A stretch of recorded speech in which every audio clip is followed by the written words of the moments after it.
Ini bukan sekedar soal cara bicara. Ini tentang cara hadir secara utuh lewat kata. Menyentuh yang tak terucap, mendengar yang tak terlihat, dan memulihkan ruang-ruang kecil dalam jiwa manusia. Halo, kamu yang sedang mendengarkan. Selamat datang di Retorika Jiwa. Ruang sederhana ini tempat kita berbagi, merenung, dan belajar hadir. Bukan hanya sebagai guru, orang tua, atau terapis, tetapi sebagai manusia. Hari ini, saya ingin memulai dengan sebuah pernyataan sederhana. Namun pernyataan ini seringkali sulit kita terima.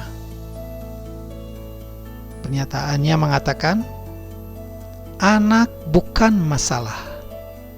Ia adalah pesan. Dan kadang pesan itu datang dalam bentuk tangisan, datang dalam bentuk tantrum, amukan, penolakan, pemberontakan, atau bahkan dalam bentuk perilaku diam membatu. Itu bukan karena anak tidak tahu cara bicara, tetapi karena dia yakin bahwa dia tidak akan didengar. Karena ia tidak yakin ia akan didengar. Saya ingat satu kisah, seorang anak laki-laki usia 7 tahun. Dia punya label sebagai anak autis yang sulit diatur. Setiap hari ia berlari ke sudut ruangan, menolak untuk disentuh, dan sering menggigit lengan bajunya sendiri sampai sobek. Bahkan lengannya terluka. Banyak yang mencoba mengubah perilakunya itu, tapi tidak banyak yang mencoba memahami suaranya. Saat saya masuk, saya tidak banyak bicara. Saya hanya duduk. Kadang saya bicara pelan, kadang hanya nafas bersama dia, bernapas bersama. Tapi pada suatu hari, dia datang tanpa suara, tiba-tiba hanya duduk di sebelah saya. Ternyata tidak perlu kata-kata.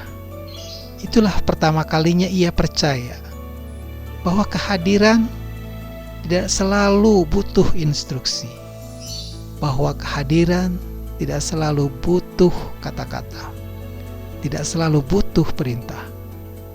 Disinilah letak kekuatan retorika jiwa. Bukan tentang teknik berbicara, tapi tentang niat saat hadir. Kita bisa berkata-kata dengan fasih, tapi jika niatnya menghakimi, kata-kata itu menjadi belati buat pendengarnya. Tapi satu kalimat yang lembut dengan jiwa yang lapang bisa menjadi pelukan yang hangat bagi seorang anak, dan boleh jadi itu tidak pernah dia terima. Kita seolah berkata, "Apa yang ingin kamu sampaikan padaku? Aku di sini bukan untuk menyuruhmu menjadi baik. Aku di sini untuk memahami siapa kamu." Bayangkan, jika setiap guru, orang tua, atau seorang pendamping bisa hadir dengan cara seperti itu, dengan tubuh yang tenang, dengan hati yang terbuka, dan kata-kata yang penuh dengan kasih sayang. Retorika, jika dilakukan dari dalam jiwa, bisa menjadi sebuah doa yang menjelma menjadi jalan pulang, jalan untuk memahami dirinya sendiri.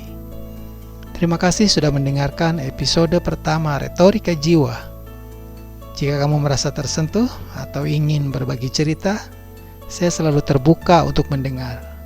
Karena di ruang ini, kita belajar menjadi manusia yang hadir, bukan untuk mengubah, tapi untuk menemani. Oke, kata terakhir adalah ungkapan. Kata bukan sekedar suara. Ia adalah jalan pulang menuju diri. Sampai jumpa di ruang refleksi selanjutnya.